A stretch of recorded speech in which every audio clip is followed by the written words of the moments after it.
오늘 하나님께서 우리에게 주시는 말씀은 사무엘상 10장 6절에서 9절 말씀입니다. 거룩하신 하나님의 말씀입니다. 내게는 여호와의 영이 크게 임하리니 너도 그들과 함께 예언을 하고 변하여 새 사람이 되리라. 이 징조가 내게 임하거든 너는 기회를 따라 행하라. 하나님이 너와 함께 하시느니라. 너는 나보다 앞서 길갈로 내려가라. 내가 내게로 내려가서 번제와 화목제를 드리리니 내가 내게 가서 내가 행할 것을 가르칠 때까지 7일 동안 기다리라. 그가 사무엘에게서 떠나려고 몸을 돌이킬 때에 하나님이 새 마음을 주셨고 그날 그 징조도 다 응하니라. 아멘. 사무엘은 하나님의 명령을 따라 사울에게 기름을 부어서 이스라엘의 지도자로 세웁니다. 그리고 그 사울에게 세 가지 징조가 있게 될 것을 말씀합니다.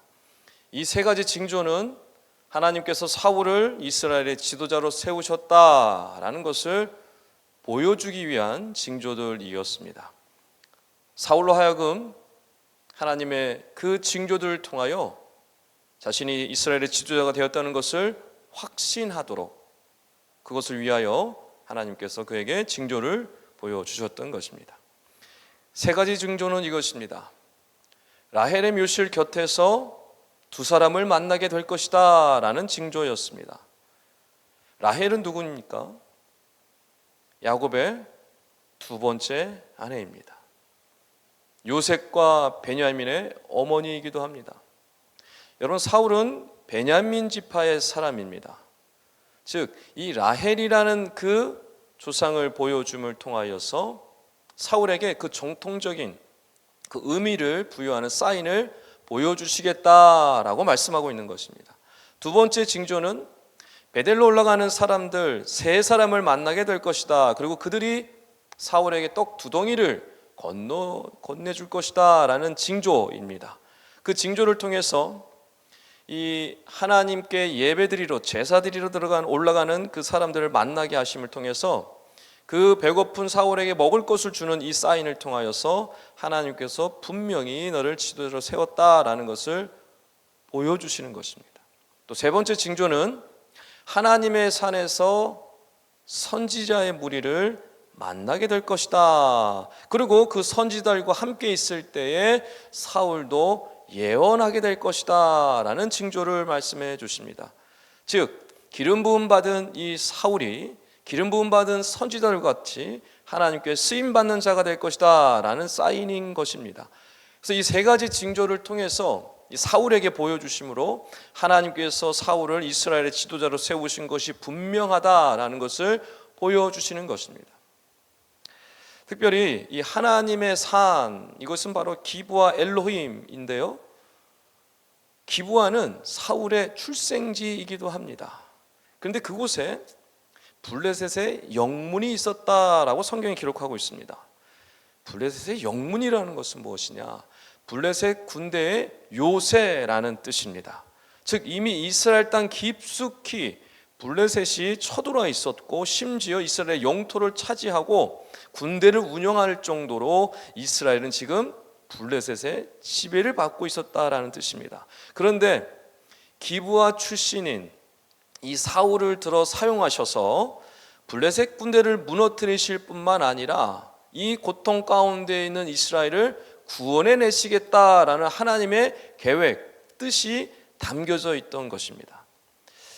여러분, 이처럼 하나님께서 사람을 택하시고 직분을 주시고 사명을 주실 때 아무 의미 없이 아무나 세우지 않는다는 것을 우리는 알 수가 있습니다. 하나님의 뜻이 그 안에 담겨져 있고 하나님의 계획이 그 안에 담겨져 있습니다. 그래서 사람을 세울 때, 사람을 부르시고 세울 때 반드시 형편과 상황에 맞게 그를 부르시고 그를 통하여서 하나님이 하실 일들을 이루어 가시는 것입니다. 그래서 오늘 사울을 그 블레셋 군대 그 요새가 있는 그곳에 있는 그 지역의 사울을 들어서 블레셋을 무너뜨리고 또 이스라엘을 구원하시려고 했던 그 하나님께서 지금도 동일하게 우리에게 역사하시는 것입니다. 우리 각 사람을 하나님께서 세우시고 부르시는 것이죠. 그리고 우리의 가정을 새롭게 하시고 또 우리의 공동체를 세워가시고 또 우리 주변에 여러 많은 이웃들을 구원하시는 그 역사들을 하나님께서 이루어 가신다는 것을 우리는 기억해야 하는 것입니다. 자, 그런데 하나님께서 그런 일들을 우리에게 맡겨주실 때 그저 부르시고 그저 보내시지 않는다라는 사실입니다. 우리에게 필요한 것들을 공급해 주시고 우리가 그러한 일들을 감당할 수 있도록 하나님께서 놀랍게 함께 해주시는 것을 우리가 발견할 수 있습니다. 오늘 말씀해 보면 사울에게도 그대로 그렇게 해주시는 것을 볼 수 있습니다. 6절 말씀에 내게는 여호와의 영이 크게 임하리니 너도 그들과 함께 예언을 하고 변하여 새 사람이 되리라. 아멘. 하나님의 영은 성령님을 뜻합니다. 하나님께서 성령을 사울에게 임재케 하셔서 사울이 변하여 새 사람이 되게 하시겠다라고 말씀하고 있는 겁니다. 앞서 우리가 사사기 말씀을 통해서 수많은 사사들을 보았습니다. 그 사사들의 공통된 특징이 있습니다. 무엇입니까? 바로 성령, 하나님의 영, 하나님의 신이 임하였다라는 것입니다. 하나님의 신이 임하자 그들이 변하여서 큰 용사가 되는 것을 우리는 사사기를 통해서 보았습니다. 이처럼 하나님께서 일을 시키실 때는 그저 시키지 않습니다. 반드시 성령의 임재를 맛보게 하십니다. 그래서 내 능력으로, 내 생각으로, 내 방법으로 하는 것이 아니라 성령께서 성령의 능력으로 그 일을 감당케 하도록 하는 것을 우리는 볼 수가 있습니다.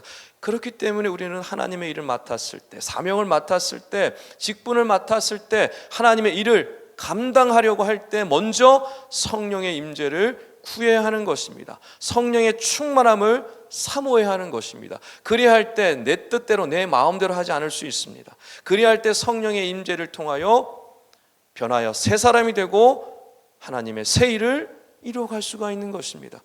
그렇지 않으면 우리는 늘 인간적인 방법에, 인간적인 생각에 머무를 수밖에 없습니다. 그 결과는 무엇입니까? 우리는 이미 다 경험해 보았을 겁니다. 늘 인간의 일에 머물 수밖에 없습니다.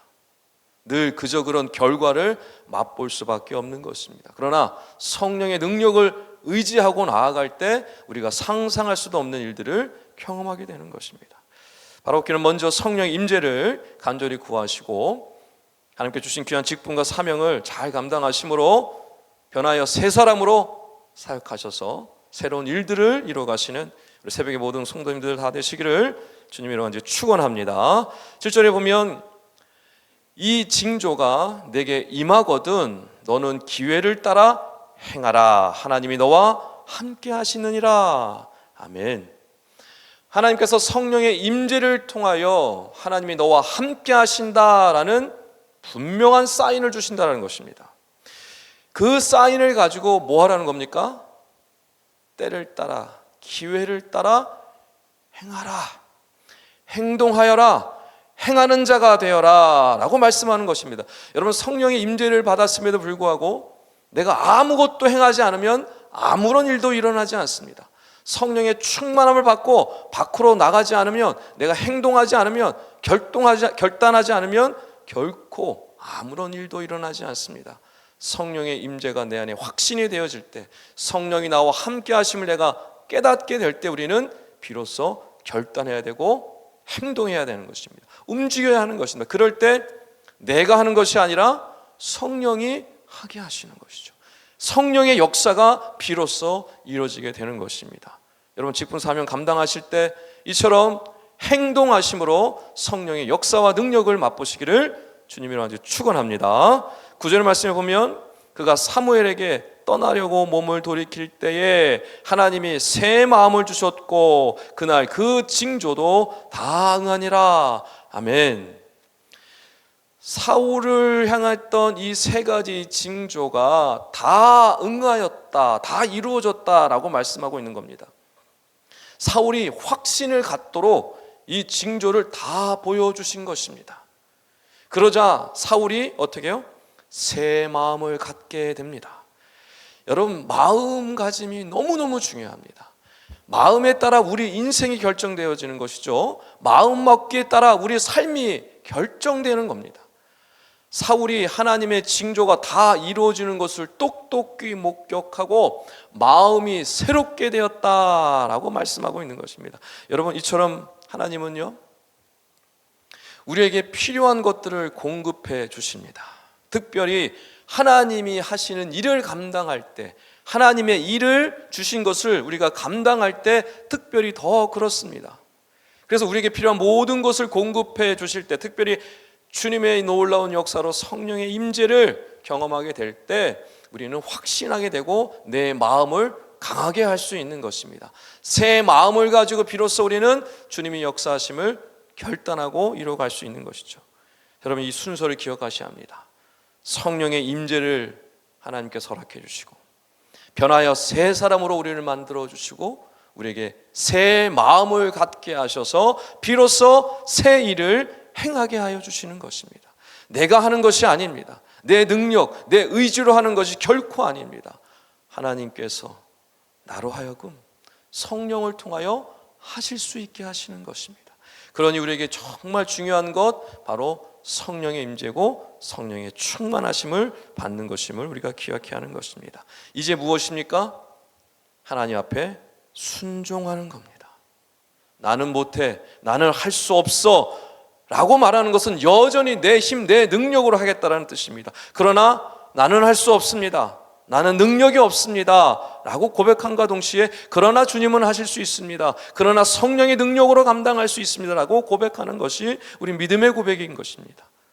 이처럼 하나님의 명령, 말씀에 순종할 때, 그 순종을 하나님 앞에 드릴 때 우리는 비로소 놀라운 능력을 맛보게 되는 것입니다. 바라옵기는 이제 여러분 각자에게 주신 귀한 사명들, 또 귀한 직분들이 있으실 텐데 나의 힘과 능력으로 감당하는 것이 아니라 성령의 능력으로 감당하심으로 순종하셔서 변하여 새 사람이 되어지시고 새 마음을 받으시고 주님이 원하시는 새 일을 이루어가시는 데 쓰임받으시는 우리 새벽에 모든 성도님들 다 되시기를 주님의 이름으로 축원합니다. 기도하겠습니다. 하나님 아버지, 오늘도 귀한 말씀으로 우리 영혼을 깨워주시니 감사합니다.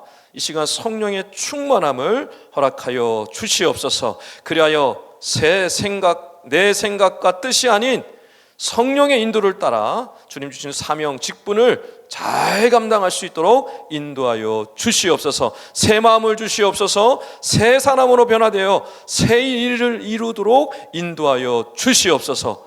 살아계신 예수 그리스도 이름으로 간절히 기도하옵나이다. 아멘. 공동기도 제목입니다. 지금 들은 말씀이 내 삶으로 이어지게 하여 주시옵소서. 또 다른 희년 3년의 복이 가정마다, 각 부서마다, 각 공동체마다 풍성하게 임하게 하여 주시옵소서.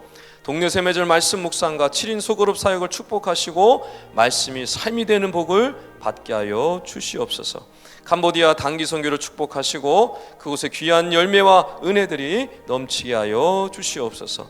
교회 설립 60주년 기념 행사를 축복하시고 지역을 살리는 귀한 열매들이 맺게 하여 주시옵소서. 싱크 청년부를 축복하시고 청년들이 성령 충만하여 말씀과 기도로 살아가게 하여 주시옵소서. 공동기도 제목과 개인기도 제목을 놓고 기도하신 후에 삶의 자리로 나아가시겠습니다. 하나님 아버지, 오늘도 귀한 말씀으로 이렇게 깨워주시니 감사합니다. 사울에게 징조를 보여주시고 그에게 성령의 임재를 통하여 변하여 새 사람이 되게 하신 것을 우리가 보았습니다. 그에게 새 마음을 주시고 새 일을 행하게 하신 것을 보았습니다. 하나님, 저희도 이와 같이 주님 주신 귀한 직분들, 귀한 사명을 감당할 때에 이와 같이 성령의 충만함을 경험할 수 있도록, 성령의 임재를 경험할 수 있도록 하나님 역사하여 주시옵소서. 나에게 주신 귀한 직분들, 귀한 사명들 주님 앞에 결단하고 순종하길 원합니다. 내일 함께 하시는 성령께서 이 일을 이루실 것을 믿고 담대함으로 나갈 수 있도록 하나님 인도하여 주시옵소서. 그리함을 통해 우리의 모습을 통하여, 우리의 삶을 통하여 하나님 우리 가정을 새롭게 하시고 우리 공동체를 새롭게 하시고 지역에 있는 여러 많은 사람들에게 선한 영향력을 끼치므로 주님의 살아계심을, 구원의 역사를 이루어갈 수 있도록 우리를 사용하여 주시옵소서.